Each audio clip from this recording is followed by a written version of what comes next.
This is Together 24/7, episode 136.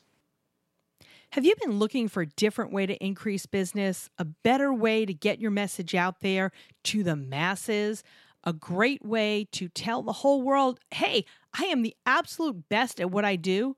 A commercial's not going to do it. Blogs, not everybody reads. But what about a podcast? It's worked for us. It can work for you too. Maybe you haven't done it because you're not sure what to do. We've created a couple of classes just for you. First is our 10-session self-paced online course, Zero to Launch. It's a self-study course. You download it, you do it at your own pace, and at the end of it, you are a podcaster. Our second class is a live class. We do it via internet, almost a webinar style, but it's live, it's interactive, and we start them a couple of times a year. You can find the schedule at our website. So either do the self-paced course or the live course. Find out information on both at www.fifthtowersolutions.com. That's fifth, F-I-F-T-H, towersolutions.com. Welcome to Together 24/7, the show that talks to entrepreneurial couples about their business lives, their personal lives, and how to balance both without driving each other crazy. Here's your hosts, Barry and Catherine Cohen, showing how you can be business partners with your sweetheart and sweethearts with your business partner. Barry and Catherine have been married since 1996, in business together since 2003, and have survived to talk about it. I'm Barry Cohen. Welcome to Together 24/7. Who are you?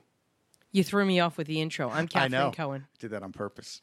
Okay, because I wasn't paying attention to you? Kind of. But I never do. I know. Okay. So I'm Catherine Cohen. I'm one of your co-hosts. Barry Cohen is the other co-host. Here we are interviewing fabulous couples that live together, work together, built a business together. And are still alive. And are still alive. Nobody's gotten any visible bruises or anything. Today, audience, forgive me, and Gleb and Agnes, forgive me. We have Dr. Gleb Tsipursky and Agnes Vishnevkin. Woohoo! I think I did that right. Intentional Insights. It is educational nonprofit organization promoting rational thinking and wise decision making. Well, that just rational just knocks me out of the park. That's it. They've been in business together for 2.5 years out of Columbus, Ohio. They are married for the last 18 years. Their children are 2 cats, 11 and 6. We Yay, can relate. cats. Yay, cats. So I have 2 8.5 by 11 sheets. You know, we always ask for bio and everything, and I have 2 8.5 by 11 sheets. And half of sheet 1 and about a paragraph's worth of sheet 2 is all about Gleb. And then and then it says, maybe, and Agnes. And then maybe 10 lines from Agnes. So I got a lot of stuff on Gleb. I got a little stuff on Agnes, but I don't have any background information. So, we know that Gleb is an author, speaker, consultant, coach, scholar, social entrepreneur, and he is specializing in science-based strategies for effective decision-making. They run a nonprofit that helps people use science-based strategies to make effective decisions and reach their goal with the aim of building an altruistic and flourishing world. Gleb is passionate about 2 things. He is passionate about helping people think more clearly and advancing global flourishing. So with Agnes, they co-founded Intentional Insights in the winter of 2004. Gleb does have his PhD in the history of science, researching the intersection of psychology, cognitive neuroscience, and behavioral economics. So it's all about using your brain when you make a decision. If I can just do the Reader's Digest version, using your brain when making a decision instead of using your emotions and maybe throwing things at people. I don't know. It's not that I do that or anything. Gleb is a tenure-track professor at the Ohio State University, and he's a member of the Decision Sciences Collaborative over there. Agnes, I was able is to his wife. Is his wife. Yeah, that's it. That's it. Agnes we love you, Agnes. Don't worry. Agnes I hope so. has her MBA in nonprofit management from Brandeis University, so I'm guessing she manages the whole nonprofit end of the deal.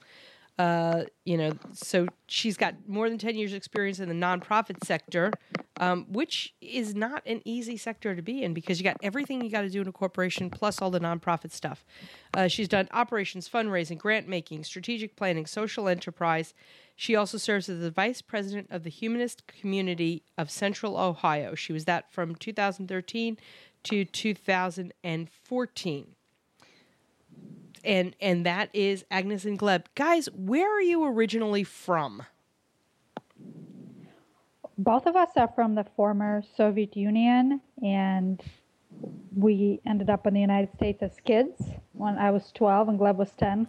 Completely separately, so when people ask us if we're dating back in Russia, I just kind of wonder if people think I dated when I was 12.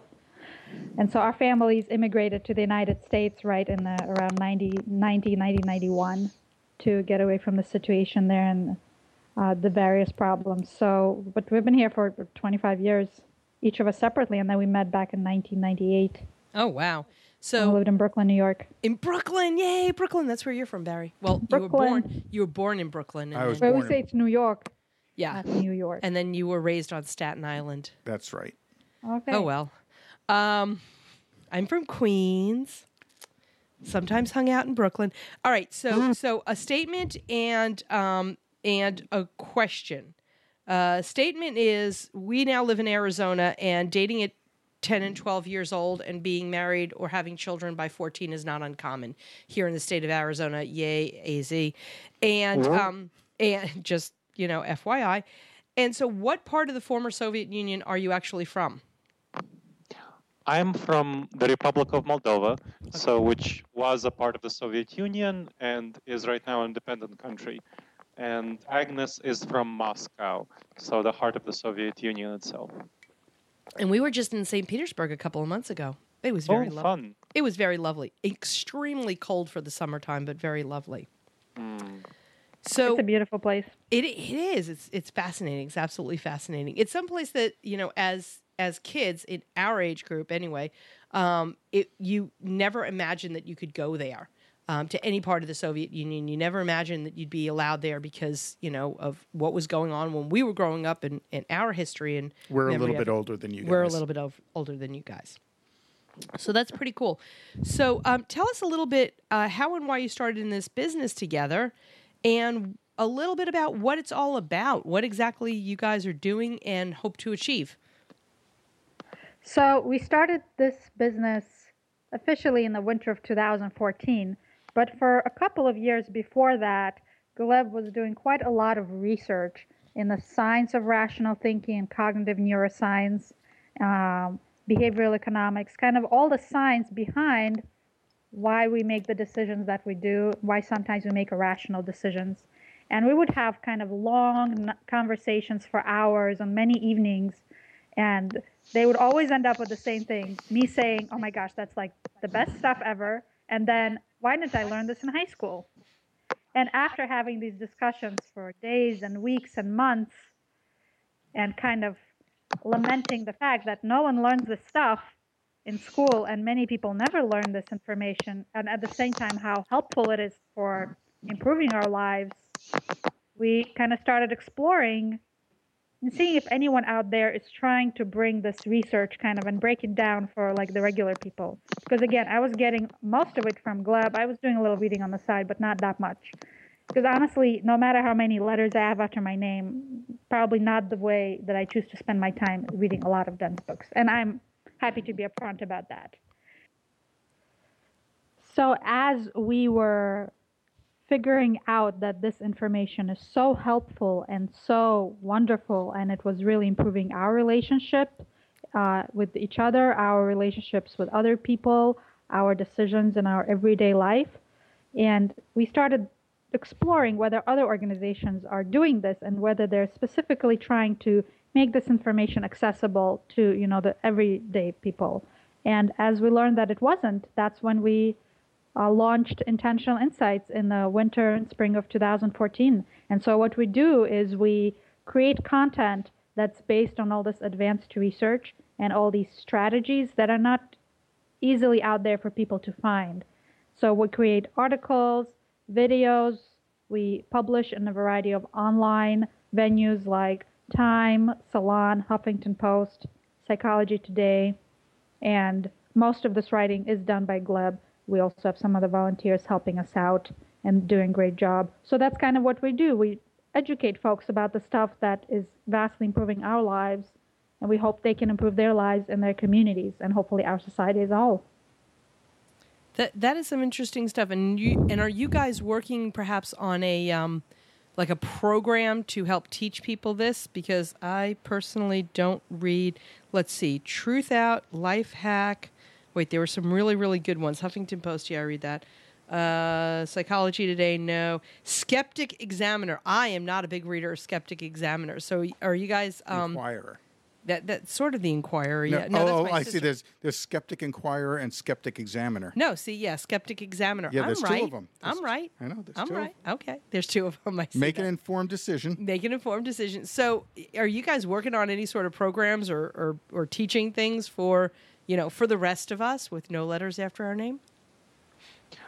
We definitely are. So we're working on books that are aimed for a broad audience. So for example, I wrote a book, Find Your Purpose Using Science, which popularizes the research on purpose and meaning and how you find that, and broadcast that, so publish that for a broad audience. And also we create short videos. Agnes just actually created a cool video that she can share with you about the election season and how to make rational decisions about politics. So let me shoot that to her for her to tell you about. Yeah, so one of the things that we try to do to invite just everyday average people to learn about the stuff that we publish is we're starting to make some short and fun videos. And so one of the topics that we're adding to what we're working on is rationality in politics, given the election campaign that just concluded and some strong feelings in the wake of the campaign. And so I decided to take advantage of my Russian accent that I can still access. And I took on a persona as Natasha from Russia. And I changed my hair. I put on some glasses. And I did about a 5.5-minute video talking in a very thick Russian accent and basically complaining that my adopted country of the United States is becoming awfully similar like what used to happen in the former Soviet Union with politicians kind of ignoring the truth and manipulating us, and at the same time introducing some concepts of how we think and how our feelings help us or hurt us in making decisions. So that was kind of fun. And no matter what kind of websites you read, if you read Psychology Today or not, you can easily follow Intentional Insights on Facebook and Twitter, and all of our content is out there. We're starting to make memes and fun images, all of our videos. So that's as easy as just logging into Facebook, which many of us do way too many times a day, probably. Probably, yeah. I know I'm guilty of that. But that's cool that you're taking this stuff and bringing it down to a level where, people can understand it and for important stuff like, from the election to what you're doing in your business to, how you're making decisions with your spouse, significant other, family, whatever. So that's pretty cool. Now, yeah, and that's our goal, to help people make better decisions and improve their lives in all the areas of their lives. And so that's exactly our goal. You said it really well. Yeah. Decision making based on spite is probably not one of the top 10 ways to make decisions, and we'll just move on from that topic. So, guys, the moment you decided, because it sounds like you started this as a conversation that you were having. You started this as an interesting conversation that you were having, that you then moved into business together. So when was the moment that you realized you could create this business, you could create this educational organization and run it together and not ruin your relationship? So that's a good question. I'll take this one. I think it was when we were examining, Agnes told you how we made the decision to actually go forward, that we decided that there's nobody else doing this stuff, and heck, this is really important stuff, and it should be done. And if there was nobody else doing it, we should try to do it. Then we tried to do it. We had a number of conversations where we were figuring out, well, how are we going to collaborate together? Because that's a difficult thing. I'm coming from perspective of being in academia. Agnes is coming from perspective of being in the real world. So we were trying to figure out how to collaborate together. And one of the really interesting strategies comes from intentional insights. And again, all of our content is on intentionalinsights.org for people who want to check it out, is the concept of meta. So META, it refers to going above and outside. Going meta involves going above the conversation, and Agnes and I were noticing that we were having a number of tensions about our interactions, and we didn't know exactly why they were coming about, so we went meta and we examined what's going on there. And we found that Agnes is really oriented toward avoiding risks, and I am much more oriented toward, well, let's just do it and try it and see what happens and what are the costs. And there was this one particular incident about when we're starting up the business, when we were discussing whether we should hold a workshop at our house as a minimal viable product, so MVP, to see whether things would actually work or not. And she was like, well, we need to get really prepared and make sure everything is perfect and only then schedule it. And I was like, no, don't worry. We can just schedule it and then prepare for the event as we are going forward. And there were a lot of tensions, a lot of conflict in that discussion, and we went meta. And we said, well, what's actually going on? And we talked about her desire to avoid risk and my comfort with risk that was minimal. So having a lean startup approach of failing small, and the lean startup is just generally an approach to creating a business where you focus on learning as you go and failing small in order to get information, experimenting and getting information. And so we decided that through that conversation, we decided that this is a good way of gaining information about whether people would actually come and pay money to learn about this. And so we charged $15 for people to come to our house and learn about this topic. And we got a bunch of people to come. We got something like, 15 people to come, and we prepared for it in time, and we got money from them, so we proved to ourselves and to other participants who were interested in this that this is a viable business, that we can actually make money from this, and we can also convey this information. And it went fine, and we did a presentation, both of us, and it went fine. So we proved to ourselves that it can be done. And I think beyond the, beyond the how you do risk and everything, I think that's a commonality because, Barry's like, oh, well, we'll just shove everything. We're having company. We'll just shove everything into my office and, we'll go through it later. And I'm like, no, everything has to be put away exactly where it needs to be because on Monday, after the company leaves and we got to go through your office, we can't find anything. So I think that's such a valid conversation to have, and that's such a valid thing that people don't realize. I know there's a book so many of our guests have read. It's called The 5 Love Languages. And for me, just the name of the book is a little bit of a turnoff. And for our past guests who love that book, I don't know, the name is just a little bit. But you and I, Barry, are into science. Yes, we are. So, so this is like, okay, it's the scientific background of it, and here's how we can prove it and all this other stuff. So I like that. I like that approach to everything, to what you guys are doing.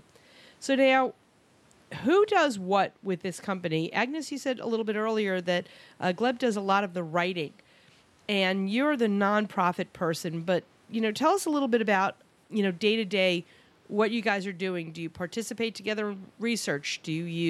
One takes care of the books and the other one takes care of the creativity? How does that work for you guys?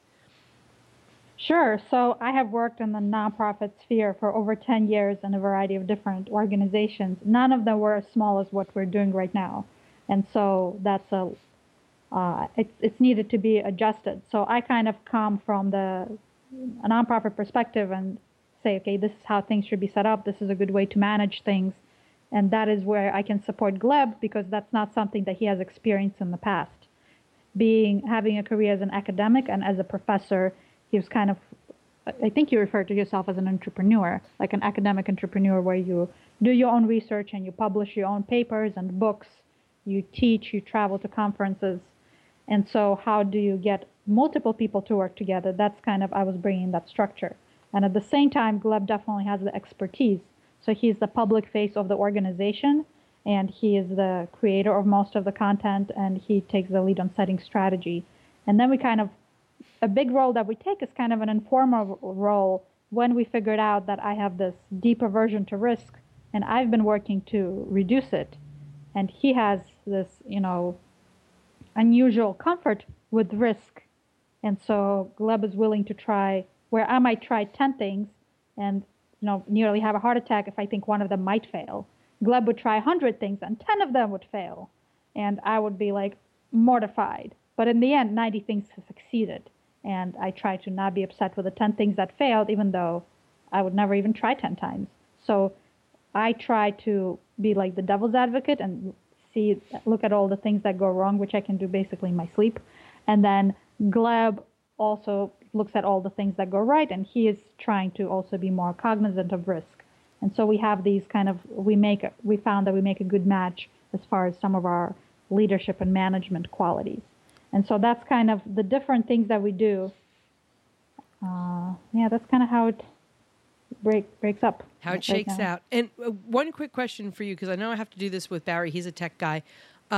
Sometimes when Gleb is writing or talking or whatever, are you the person, because this doesn't seem to be your realm of I don't want to say expertise, but your realm of tech and understanding, or this is not deep knowledge. This is not your area of deep knowledge. Are you the one who says to Gleb, if I can't understand it, the people you're trying to speak to really can't understand it? Like, do you translate from geek to English for Gleb?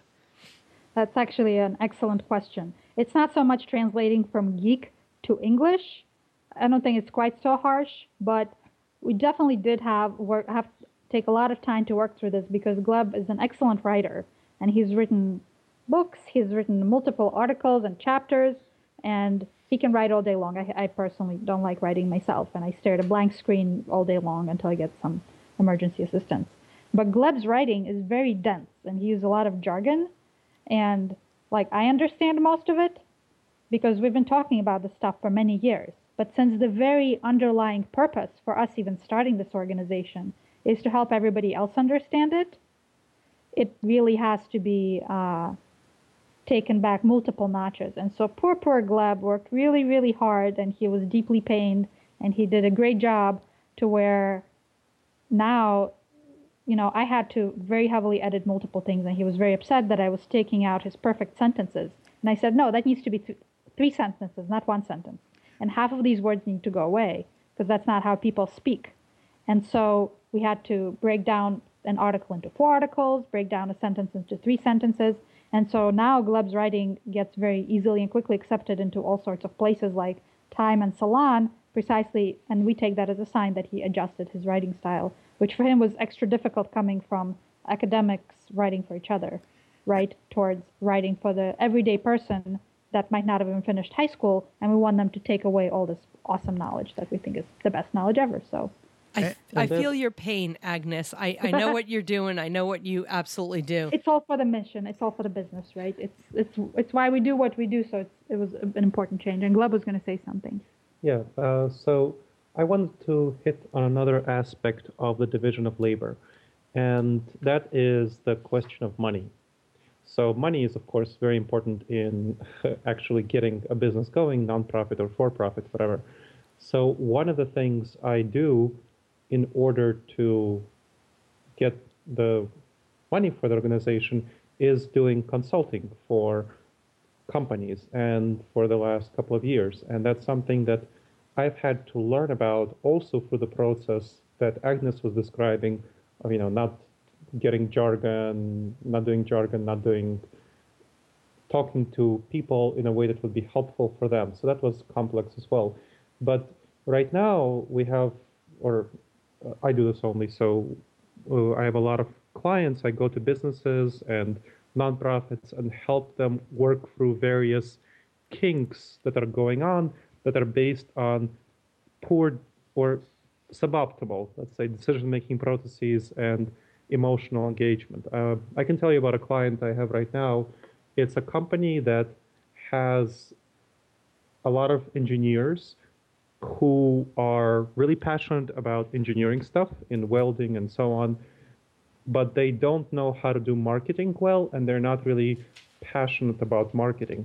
So they hired me to go in and encourage engineers to be passionate about marketing. And they were previously trying to do it through telling engineers, hey, you really need to do marketing. It's for the benefit of the business. And engineers just weren't buying it. But when I reframed that conversation to tell engineers, well, hey, look, if you do marketing, then you have more opportunities to share the things that you're excited about, to share the engineering knowledge that you have with a lot of new clients. And as you know, the thing that geeks really love to talk about is the things that they are really passionate about, welding.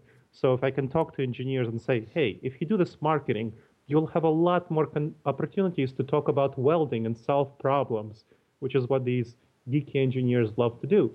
And previously, the company wasn't able to motivate its engineers to do marketing.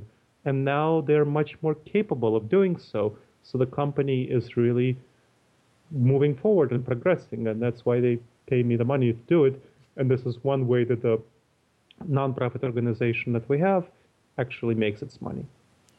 That's terrific. And I think something that people need to realize also is a nonprofit company does not mean you don't make any money. So let's make sure our listeners are clear on that. Nonprofit does not mean non-money. You can still make money and have a nonprofit. Right. You have to pay your people. Not everybody is a volunteer. And then let's move into something a little bit different here. Tell us some of the joys that you two experience being together all the time, working on the business together, living together. What are some of the joys that you have discovered? One of the things that I've experienced, and I have to say that Gleb was the first, towards the very beginning, in the first few months, saying that he's very excited about this project, especially it was very difficult in the first few months, that he's looking forward to how it will improve our relationship. And at the time, to me, this was nothing but a massive weight on our relationship. Because we would spend hours and hours every day discussing these things, doing these meta conversations, exploring how we feel and why we feel this way, and how we should talk differently, just so that we can move forward to the next step and talk about how we feel about that and how we should work that out. But now, 2.5 years later, this has definitely become an integral part of our relationship because it's something we work on together every single day. We talk about it. We learn about each other. We learn about all these different areas of each other's personality that we would not have had a reason to explore otherwise, perhaps. And looking around and thinking how many other kind of couples work together and move through their lives is that many people have children, and raising children, that is a huge project if you ever had one, and an incredibly important job where you can be co-parenting your child or children. And that is not something we chose to have as part of our life. So we do not have children. Parenting cats is not very difficult because they don't speak back to you and you don't need to worry about, long-term impacts. But in any event, we do have now this collaborative project of this Intentional Insights nonprofit, as well as the consulting, but mostly the nonprofit. And we kind of see that we can make a better world. We can help people be happier. And it's positive, and we're learning more about each other. And so our relationship has become a lot richer. And in addition, as we figure out the different communication challenges in our work, because we have to communicate so much more, and there's so much more writing on our good communication, this carries over into the rest of our relationship. So now, if we have to maybe make personal decisions, now we know, for example, that I'm too risk averse, and Gleb has too little risk aversion. And so all of these things really benefit our relationship as well. So that would be, I think, to me, really the biggest thing. And tell us one or two things that you two do to separate your family time from your business time. Yeah, so something that we've learned about from those few early months that Agnes was talking about when we had so much stress around our business interactions was that it's vital to have that separation. And as part of our meta conversations, the conversations about how we manage our relationships and our interactions, we decided to have separate check-ins devoted specifically to the business and to not talk about the business outside of those check-ins. So every time that we sit down with each other, we have a check-in that lasts maybe 15 minutes or maybe an hour, depending on the topic and what's going on, where we specifically talk about the business and what's going on there, and sometimes longer, and if there's a longer conversation to be had.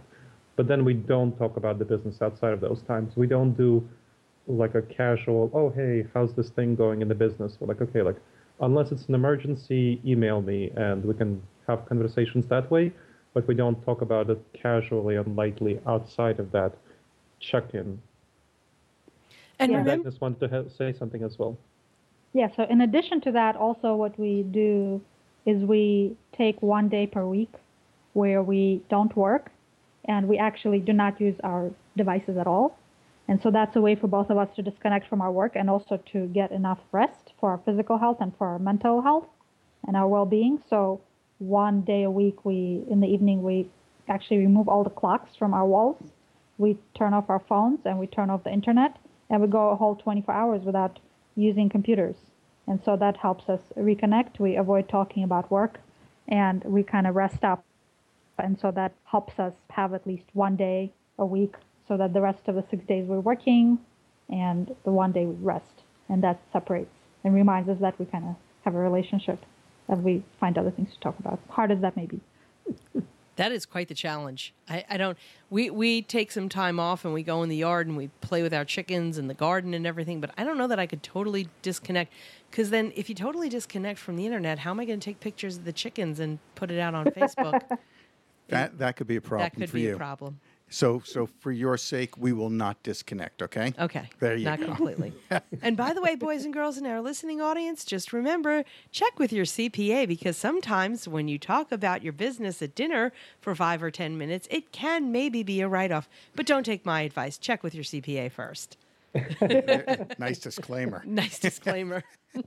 Now, are there any books that either of you have read that have really made an impact on your business life that you'd like to share with our listeners?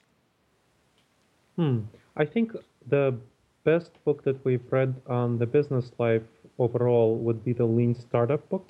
So Lean Startup has been really helpful for us. What the book is about is how to start up a business, any sort of business organization, that helps you be really oriented toward experimenting and figuring out through small failures what actually works, and not make a big plan in advance and just imagine it will work and then roll it out.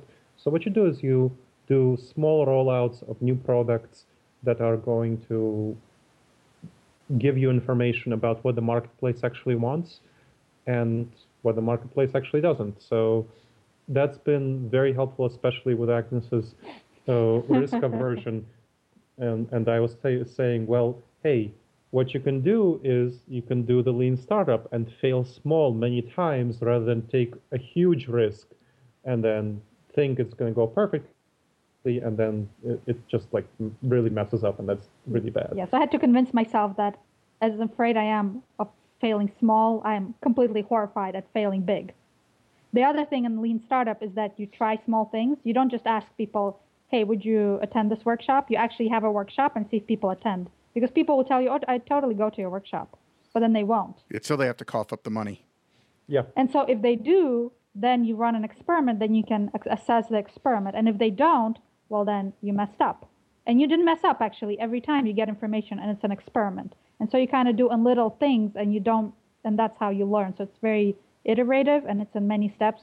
And it also you have to be willing to have it be like just good enough, not perfect. Because if you're going to be trying out and experimenting with little new products or services all the time, they just have to be barely good enough. And so that was very stressful for me, but it's definitely helped us grow much, much faster than we would have otherwise. Yeah, I think that's some great advice, because when you try to get everything absolutely perfect, you're never going to start. ever. You're never going to get off the ground. So, Gleb, good for you for forcing that on Agnes. We appreciate that. Yeah, I don't think we actually. Yeah, I beg your pardon. I just want to correct. We don't force things on each other. I'm just gonna go on the record. The reason Gleb lives in this house is that because he never forces anything on me, and the reason I live in this house is because I never force anything on him. So that's also a part of our relationship. Except you love him. Oh, you're gonna pay for this so much. You're gonna sleep on the couch for the next week. This is just too funny. Oh, yeah, you throw that up on yourself. But anyway, we just make a very important part of our relationship and our collaboration that to be peers and to be equals, and so also and to have consent, not just in bed. Absolutely. That kind of leads into the next question, which is if you would give our listeners just one piece of advice, what would that be?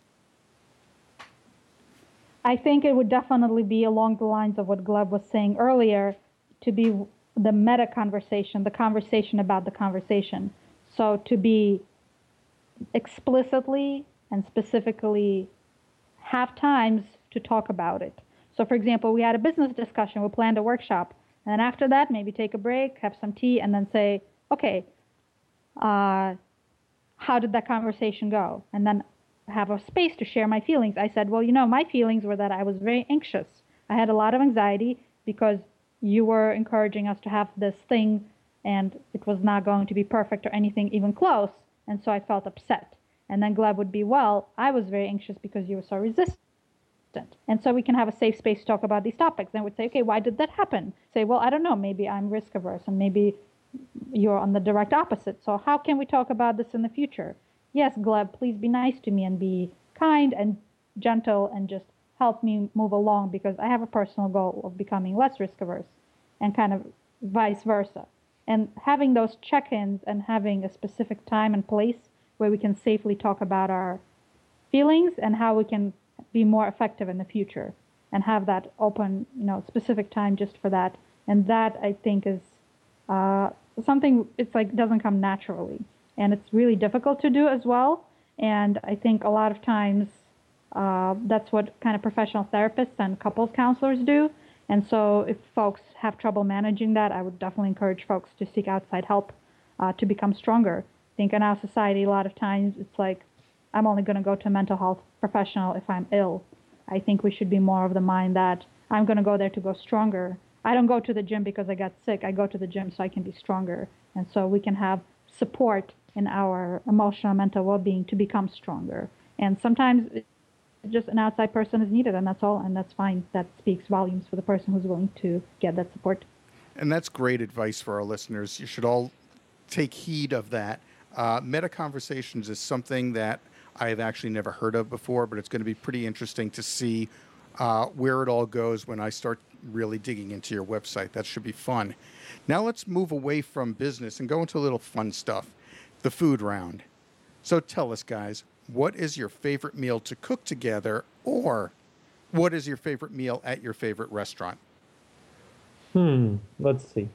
So I think my favorite meal at our favorite restaurants, we've discovered a new sushi place nearby that we really like. And my favorite meal there is the sushi buffet for whatever it is, like $22. And that's awesome. Dangerous. That's dangerous. It's awesome, but also like very dangerous. So I think we have to use, it's great and very tasty, but we have to use a lot of strategy to like not overeat. A lot of willpower, which is one of the things we talk about at Intentional Insights. How do you manage your willpower? So Agnes and I serve as accountability buddies for each other, kind of checking in on each other's eating, like, oh, how are you with your eating, and so on. It's very atypical, like it's not normal for people to go out to a buffet to just check in with each other and serve as accountability buddies to say like, oh, hey, how are you doing with your eating? Because it kind of feels awkward and maybe defensive, but we are able to do so because we know each other and we practice these strategies that we got from Intentional Insights to be able to have that accountability as part of our meta conversations. No, that's something to add too. Yeah, and I wanted to say that if without preparation we went and Gleb said, oh, how are you doing when you're eating? I might get offended because, are you telling me I ate too much? What's wrong with you? That is so offensive. But because before going to a buffet, we both know that we love sushi. We both know that it's easy to overeat. So we made an agreement before to support each other in our goal to not overeat. And so there, when it's check-in, we agreed what we would do. Like, hey, are you okay? I'm like, I only wanted to eat 4 rolls, but now I'm on number 6. So, I'm going to stop right now. And so the preparation, it really matters. And so that's why it might be weird to someone else, but because we discussed it in advance. What's interesting is Catherine and I go to an all-you-can-eat sushi place over here, same $22, but we have a different conversation. Our conversation is, did you get your $22 worth? Did we eat? No, it's 22 plus 11. It's $33. So you have to eat $22 worth plus half of the other one, because then you got a bargain, then you got a deal, and that would be $33 worth of sushi. Which, by the way, for those people who don't eat sushi, it's really not too difficult to do because those rolls, those rolls are expensive. It adds up. It adds up, but it's good. It's a great way of helping each other through. I think through something, especially if you're intentionally trying to watch what you're eating or eat better or things like that. So I think that's pretty cool. And the last question in the food round is red, white, or beer? I'm going to say other. I'm going to say other. I'm going to say wait. Other, hold on. I'm going to guess. I'm going to say the other is clear, but it's not like when we interview people that say clear and say water. I think the other is clear and something that we keep in the freezer. Agnes, am I right? It's not vodka. Oh, dang. I'm a very bad Russian because I have never in my life, I'm 37 years old, I've never had a shot of vodka. I've had plenty for you. Vodka is in Russian, water is voda, and so vodka is kind of like little water. That explains a lot. That explains a lot about the culture. But so yeah, not vodka, but what we really do a lot is sometimes, and this kind of also goes a little bit to business because, it's lonely at the top. And so if 2 people are running the organization, or if one person is running a company or what have you, you're not going to count on someone else to come and pat you on the back. It's the boss's job to help their subordinates, or in our role, we have a lot of volunteers. So we encourage them. We tell them great job when we can, but no one's going to come and say that to us most of the time. So we make a point of celebrating every accomplishment and to kind of cheer ourselves up and to encourage us. And what we usually do is we take a brownie or some chocolate cake, and we take out some Irish cream and pour it over the top. And so that's our favorite. Which we kind of ran out of Irish cream. We also had rum chata, and we ran out of that. We had a lot of celebration. We had a very exciting past couple of weeks, so we need to stock up on some of that good stuff. Chata and Irish cream. Those are really good. Yeah, so, right over some of your favorite chocolate desserts. Oh, man. All right, I got to stop. Let's go ahead and take a break, and when we come back, we're going to hear about their pet peeve. Listeners, you have a business. You need a website. There are a million choices out there, so where do you turn? Well, HostGator.com has one-click WordPress installs, or you can use their drag-and-drop website builder. They also have service and support available around the clock every day of the year, so you know you're in good hands. They already have low prices, and now HostGator.com has taken it a step further for our listeners. Use promo code TOGETHER247 to get 25% off their hosting services. Don't wait. Hit pause now and sign up at HostGator.com, unless you're driving. Then wait till you get where you're going. Remember, use promo code TOGETHER247 to get an additional 25% off at HostGator.com. Hey everybody, we know you love audio. Why else would you be listening to this podcast? Through Audible.com, Together 24/7 listeners can get a free audiobook. That's a free audiobook and a 30-day free trial. There's over 180,000 titles to choose from. Just go to www.audibletrial.com/together. Again, the website is www.audibletrial.com/together. And we're back. Catherine, it's pet peeve time. It is pet peeve time. And we share this pet peeve with Agnes and Gleb. We do. We do. Well, now that we're in our 50s, nobody's asking anymore. But they used to. But they used to. So, guys, what is your pet peeve? Well, our pet peeve is... Your pet peeve. Speak for yourself, okay? My pet peeve, and I think Agnes also has a pet peeve about it, is when people ask us about having children, Oh yeah, I it's do like share that. so presumptuous. Jeez, like really Not asking, like presumptuous, like presuming that we're going to have kids. presuming that we're going to have kids and being disappointed when we say that we decided not to. And I have to say, the most disappointed people are our parents, especially my parents. Jeez, they went all out when we, You know they might listen to this podcast. whatever. Oh. They know my opinion. Give us their email address. We'll make sure that they listen. Oh jeez. Yeah, they went all out to like try to get Agnes and I to have children. We had like 3 years of arguments and debates, and they really pressured and tried to emotionally manipulate us. And yeah, that was just like harsh. But other people, when they ask us like, "Oh, hey, do you guys have kids?" And we're like, "No, we don't have kids." And they're like, "Oh, when are you gonna have kids?"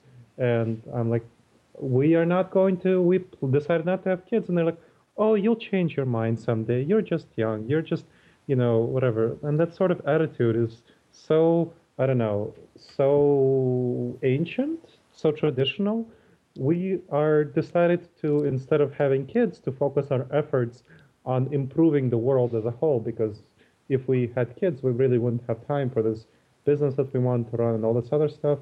And we decided not to, and that's okay, and that should not be something that we get judged for. And that judging is a very negative, emotional thing. Yeah. And I think kind of the assumption that there's one right way, or at least that having kids is something that everyone should do, and kind of what we do with Intentional Insights is that we help people make decisions, but we don't know what people's goals are. We're like, well, what's your decision? Do you want to go to college? Do you want to invest your money? Do you want to change your profession? What do you want to do? It depends on what your goals are. And my goals are different than the other person's goals. And so there's this assumption in our society that has been going on for a very long time. And I think it's time for it to stop, that having children is right for everyone. And I'm more than happy when my friends have children. And in fact, I want more of my friends to have kids because I think many of them are excellent parents. Since I'm not having kids, we should have more awesome kids with great parenting. But just because it's right for someone else doesn't mean it's right for me. Just because, buying an SUV is not right for everyone, or any kind of decision, owning a house versus renting your apartment. We all kind of decide why we make certain decisions. And it's important for us to remember that having children is a decision. And some people just choose not to say no, and that should not be kind of viewed as an abomination. Well, I have to absolutely agree with you. And two observations before we wrap this all up. One is, there are lots of people out there that chose to have children, and you shouldn't have. Specifically, the people on the plane when we were coming back from New York with their 6 screaming children. Ooh. And then, 3 couples, 6 screaming kids. And the parents were worse. And then the other and then the other little bit of advice for you, Agnes, just put your head down, put your hands over your eyes, sniffle in like you're about to cry, and go, I can't talk about this right now. When somebody asks you if you've had children, and then just walk away. They will feel horribly for asking you if you had children, and you've never said anything. But they'll assume. And they'll assume that I can't, which is, I think, is another thing. And my heart breaks for all the people who struggle with infertility. Absolutely. And who try really hard to have kids. And anytime the topic of kids comes out, and I know some people like that, they're just like about to cry.